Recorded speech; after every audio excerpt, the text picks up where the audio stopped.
En realidad no me lo esperaba, pensé que era igual que Rogelio. Sí, es una niña. Le vamos a colocar Rosita. Ah, bueno, Rosita está bien, me gusta. Oye, Dex, ¿qué vas a hacer hoy aquí?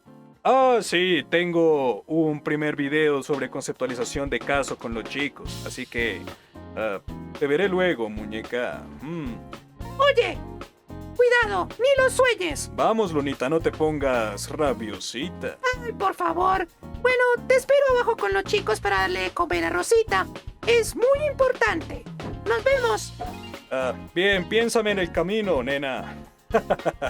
¿Qué tal? ¿Cómo están? Soy Dex Bigotes y el día de hoy vamos a aprender un poco acerca de la conceptualización de caso en el contexto de la formulación clínica. Por favor, tomen apuntes sobre lo que vamos a hablar el día de hoy y no se fijen tanto en mis lentes. Son cool, pero por favor, tienen que concentrarse. Mi pinta puede distraer a las chicas un poco, pero vamos, un poco de concentración está bien. Oye, Lulita. ¡Vete al diablo!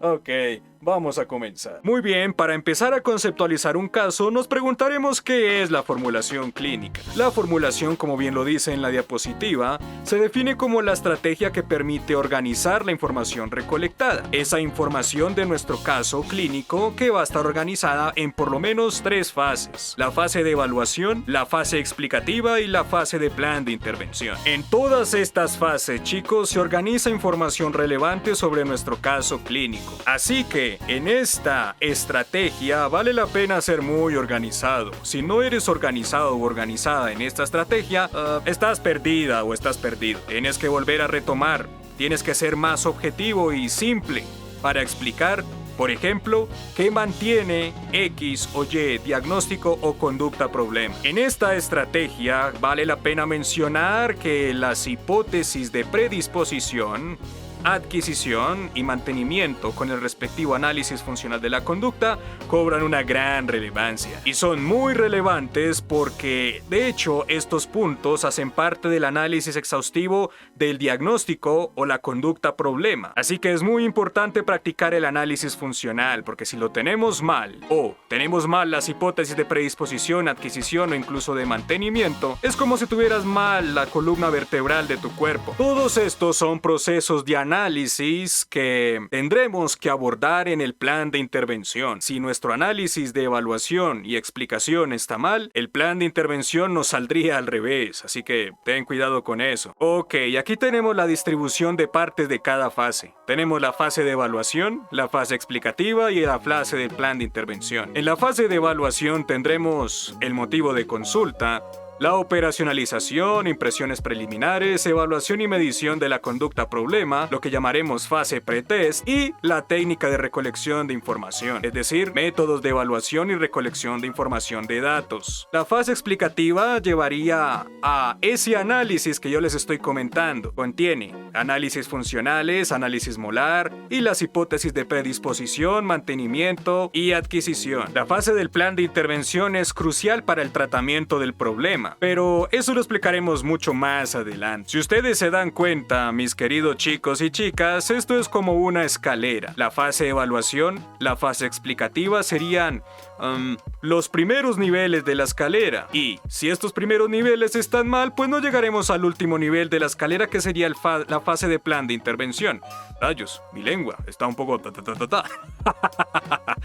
Entiéndanlo, necesitamos tener en cuenta que la fase de evaluación y la fase explicativa deben estar muy bien hechas para llegar a la fase de intervención sanos y salvos, objetivos, muy profesionales y con conocimiento del caso. No es que nosotros vayamos a intervenir otras cosas muy relevantes a lo que realmente se debe intervenir. El día de hoy explicaremos lo que es el motivo de consulta, la operacionalización y las impresiones preliminares. Luego seguiremos con evaluación y medición de la conducta y técnicas de recolección de información. Nosotros vamos a considerar el motivo de consulta como aquella razón por la cual el paciente o los papás del paciente nos visitan en el consultorio. Esta razón o motivo de asistencia psicológica siempre tiene que ir en comillas porque son las palabras de los usuarios. Son palabras que deberán respetarse, deberán colocarse literalmente en nuestro formato de formulación o conceptualización de caso. Y si por alguna casualidad nos resultan que el caso caso proviene de una institución mental o de un colegio, pues nosotros haremos lo siguiente. El Instituto X remitió al paciente con el siguiente motivo de consulta. Y ya, eso es todo. Siempre lo colocas entre comillas. Vigila lo que dice esta diapositiva, ¿ok? En este apartado debe especificarse el motivo de consulta en las palabras del usuario. En caso de ser niño, niña, adolescente o persona en condición de discapacidad, debe incluirse el motivo de consulta de los representantes legales o los cuidadores. Estas razones tienen mucho peso para nuestra formulación, porque son las expectativas del paciente o los cuidadores, así que no tenemos que desviarnos de sus expectativas. El motivo de consulta es nuestra brújula en toda la formulación clínica, porque si por ejemplo alguien te dice deseo mejorar mis habilidades sociales y tú resultas interviniendo un moldeamiento en cómo amarrarse los zapatos, ¡qué cabeza hueca eres! No seguiste el motivo de consulta y seguramente no estás satisfaciendo las expectativas del paciente, así que tienes que pensar, tienes siempre que seguir ese motivo de consulta. Pero el motivo de consulta no es solamente importante por esto, también es importante por otras razones que veremos a continuación que conectan con la evaluación de las diferentes áreas de ajuste del paciente. Presten atención, ¿recuerdan el caso de Emily, la niña que vivió una situación de bullying en un campamento y que lo estaba tratando Tokio al comienzo de sus presentaciones? Bueno, pues vamos a conceptualizar el caso de Emily. Y el motivo de consulta es el siguiente. Quisiéramos que Emily fuese más activa en clase, que mejorara su rendimiento académico y que se le integrara más con sus compañeritos. Vale, ese es el motivo de consulta que claramente colocamos siempre entre comillas. No lo olviden. Después de tener en cuenta o hablar acerca del motivo de consulta, los padres o los cuidadores siempre nos comentarán, o bueno, está bien, los pacientes, los padres, los cuidadores, siempre nos detallarán acerca de sus dificultades. De manera que este detalle lo tomaremos como una operacionalización de las conductas problema de acuerdo a ese motivo de consulta. No solamente te comentan el motivo de consulta, sino también, fíjense, te describen lo que pasa y esa descripción correspondería a la operacionalización. Pero aquí las habilidades clínicas más valiosas son, por ejemplo, la entrevista semiestructurada, en donde tú la aplicarás para que te detallen bien cuál es el problema. Detallar bien se refiere a identificar las variables ambientales que pueden estar facilitando la emisión de la conducta problema. Inclusive nos ayudará a identificar muy bien cómo se emite la conducta problema, es decir, la descripción de cada una de las respuestas, tanto en términos fisiológicos, cognitivos y motores. Ahora bien, detallar la conducta también significa que pensemos en las dimensiones de la conducta: frecuencia, latencia, duración, tiempo entre respuestas, intensidad. Estas dimensiones de la conducta nos darán más información acerca de qué tan frecuente, por ejemplo, es la conducta problema o el malestar, que está asociada naturalmente con las variables ambientales. Esta es una información muy valiosa en términos cuantitativos, para luego intervenir de forma cuantitativa. ¿Entienden? Aquí va un ejemplo. Si el niño da 50 patadas, nuestro objetivo será reducir esas 50 patadas, por ejemplo, a 30, 20, 10, 5, y que deje de dar patadas y se comporte de una forma alterna a dar patadas o de comportarse de forma agresiva. Si hablamos de la latencia, y el paciente tarda, por ejemplo, en hacer sus actividades unos 30 minutos, nuestro objetivo será reducir esos tiempos de latencia para que trabaje más rápido. Ahí está la parte de la importancia cuantitativa en nuestra formulación y nuestra intervención. ¿Lo están viendo? Es muy genial. Oh, sí. Después de todo, los psicólogos clínicos trabajamos de acuerdo a datos, a evidencias, en términos observables. Hablar con datos y evidencias en la mano es ser parte cool de la evidencia científica. Oh, sí. Entonces recuerden que la operacionalización no es simplemente describir la conducta y ya está. Es asociar o relacionar la conducta con los eventos ambientales que la facilitan. Esto en análisis conductual aplicado, el profesor Rufo Pelufo seguramente se los explicará más adelante, correspondería a la relación funcional. Aquí tenemos un ejemplo de esta relación funcional o de esta operacionalización la cual me estoy refiriendo ante ustedes. Dice así: al estar en clase y rodeada de sus compañeros, Emily permanece en silencio, sentada en su asiento, jugando con sus crayones, rayando o dibujando cosas detrás de sus cuadernos, y en ocasiones suele acostarse a dormir en su puesto o cubrirse su rostro cada que la profesora solicita a toda la clase que armen grupos para realizar alguna actividad académica. En los descansos, Emily suele jugar con sus muñecas en una de las esquinas del patio de juegos, y cada que las demás profesoras le invitan a jugar o a merendar con los demás compañeros mientras cantan canciones, ella se resiste, contestándole a sus maestras que prefiere estar sola. Cuando las maestras la toman del brazo para llevarle hacia sus compañeros, la niña llora, grita que la dejen en paz y corre hacia los baños del patio de juegos.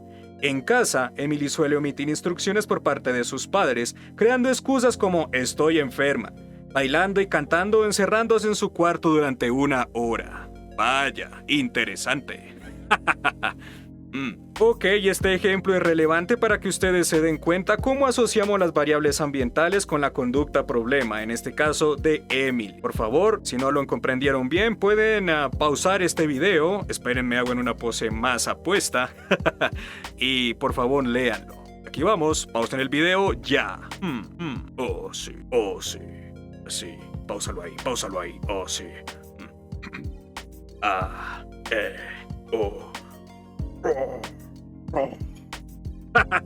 Sigamos. Ok, vamos a finalizar este primer video de conceptualización de caso con las impresiones preliminares. ¿Alguna vez se han puesto a pensar en diferentes ideas una vez que les cuentan algo? Nuestro paciente nos contará su motivo de consulta, operacionalizaremos la conducta dependiendo de la información inicial que nos dé el paciente y luego desarrollamos una serie de impresiones preliminares, sea por el apartado conductual o la operacionalización de la conducta o sea por algún tipo de diagnóstico que queremos dar, o diferentes diagnósticos como ideas que con el paso del tiempo pueden irse desechando. Y las iremos desechando porque de acuerdo a la información obtenida en fase de evaluación no tenía nada que ver con nuestro caso. Al igual, iremos observando otras hipótesis o planteando otras hipótesis que más bien sí tienen que ver con nuestro caso.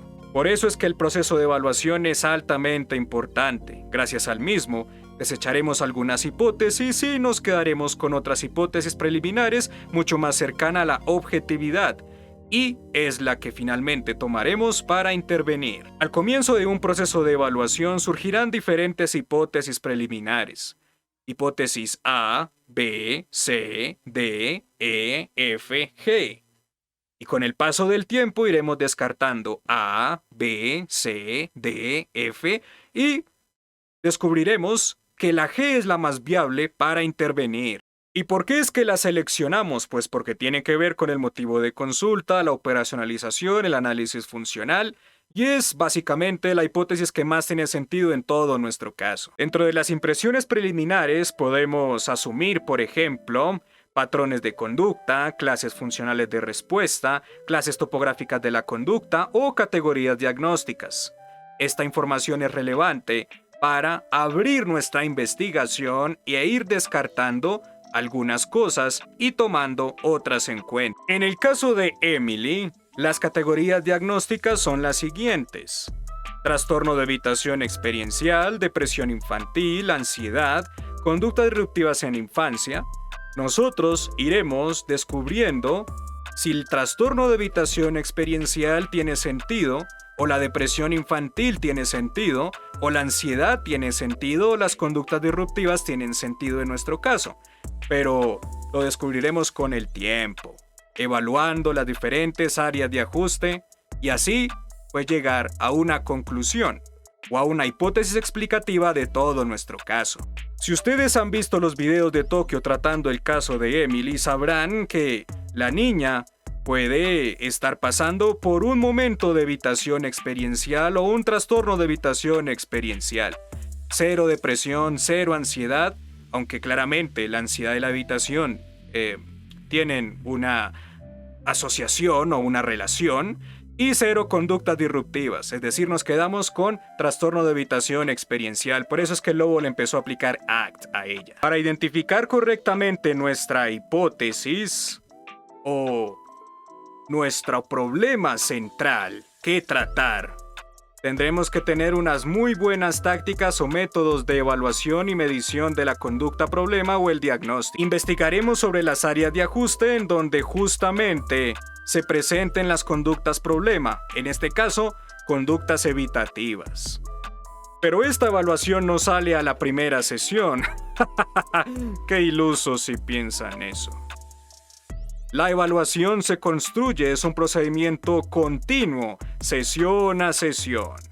Así identificaremos, con calma, paciencia, de dónde es que proviene la conducta problema y qué la mantiene.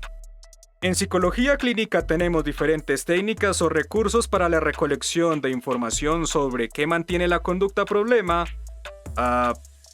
cuál fue su origen y, ciertamente, pues todas las áreas de ajuste que evaluaremos o evaluemos aplicaremos estas técnicas de recolección. Entrevista con los consultantes, entrevista con personas significativas, es decir, familia, amigos, compañeros de trabajo, informes de otros profesionales, informes de otras historias clínicas, cuestionarios e inventarios, autorregistros y observación de las conductas clínicamente relevantes en el contexto terapéutico o en el contexto controlado o en nuestro consultorio. Oh, sí. Vaya, parece que me emocioné un poco y estaba siguiendo con el tema del segundo video. Bien, espero que hayan aprendido hoy estos temas básicos sobre conceptualización de casos. Recuerden que soy Dex Bigotes y si necesitan mi ayuda, con mucho gusto estaré aquí para ustedes. Después de todo, soy un genio. Vaya, eso no fue tan modesto, pero es la verdad. Oh, hola. Hola, Dex. Hola, mi chico, ¿cómo estás, profesor Rufo? Bien. ¿Ya terminaste de grabar? Sí, ya terminé de enseñarles a los chicos conceptualización. ¿Por qué? ¿Me necesitan? Sí, te necesitamos para que interactuemos con Rosita en el laboratorio de aprendizaje de Juan. Ok, ya voy. Lunita te necesita urgente y Tokio también. Creo que es muy importante que nos ayudes. Oye, viejo, primero peínate, ¿ok? Estás muy despelucado. Y segundo, relájate, ya voy. Ok.